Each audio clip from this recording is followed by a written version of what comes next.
I'm going to attempt to give a brief overview of each of the habits.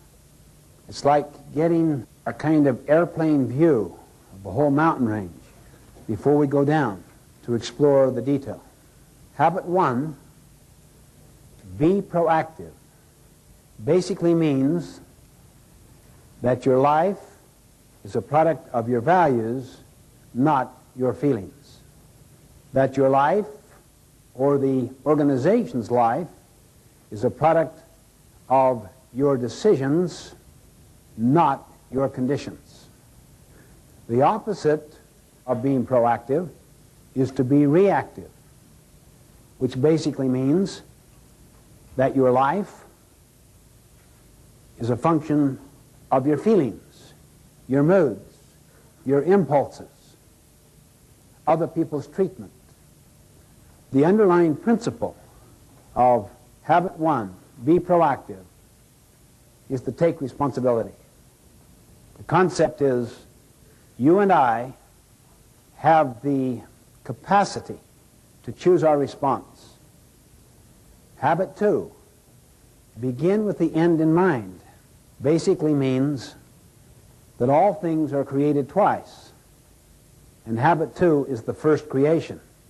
Habit 2, begin with the end in mind, means that you get a mental image, a picture of where you want to end up in this meeting, in this relationship, this year, in your life. To a company, it is the vision it has of its future. It is the creation of that vision. Habit 2 is based on the principle of vision, of purpose, of meaning, of mission. Habit 3, to put first things first, is the second creation. To put first things first means you decided what the first things were in habit 2. Now you have the discipline and the commitment to keep them first. The opposite of putting first things first is to put second or third or fourth things first. That's why many people really deeply value their family relationships, their health, their personal integrity. But they get caught up in the powerful social value systems, timetables and agendas of their culture. Never question it, so that the first creation has already been done for them, done to them in the form of programs, scripts that they never question. Then they get on this ladder of success, and they arrive at the top rung, only then to realize the ladder is leaning against the wrong wall.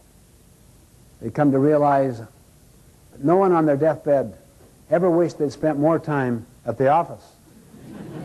As Goethe put it, things which matter most must never be at the mercy of things which matter least. Habit 4, think win-win, is the habit of mutual benefit. The underlying paradigm or principle is abundance. There is plenty out there and to spare. So you don't have to be threatened by the strengths of other people.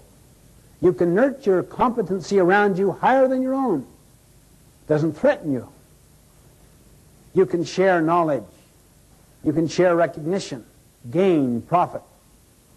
The opposite is scarcity, not abundance. It's like a piece of pie. There's only so much. If you get the recognition, I may not get it. If I share gain or profit with you, we will have less. Habit 4, to think win-win, comes from the principle of abundance, not scarcity, meaning the pie gets larger and larger and larger. Habit 5, seek first to understand, then to be understood, is the habit of empathic communication, meaning you always seek to understand first. The teacher diagnoses, pre-assesses before teaching. The doctor diagnoses before prescribing. the attorney does discovery before developing his or her own case or brief. Understand first before you seek to be understood, before you seek to contribute, before you take action, before you have the basis for judgment. Habit 6, synergize, is the habit of creative cooperation, seeking to understand. We create something that was not there before. That takes high levels of cooperation. The principle behind habit 6 is the principle that 1 plus 1 can equal 3, 4, 10, 20, 1,000. It's the principle of putting two boards together that are stronger in total than adding the sum of the boards separate.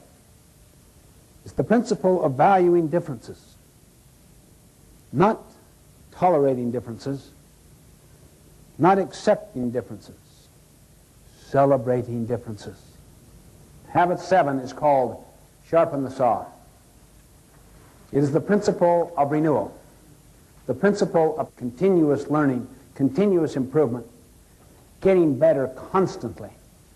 It's based on the principle that we have the capability of charging our own battery.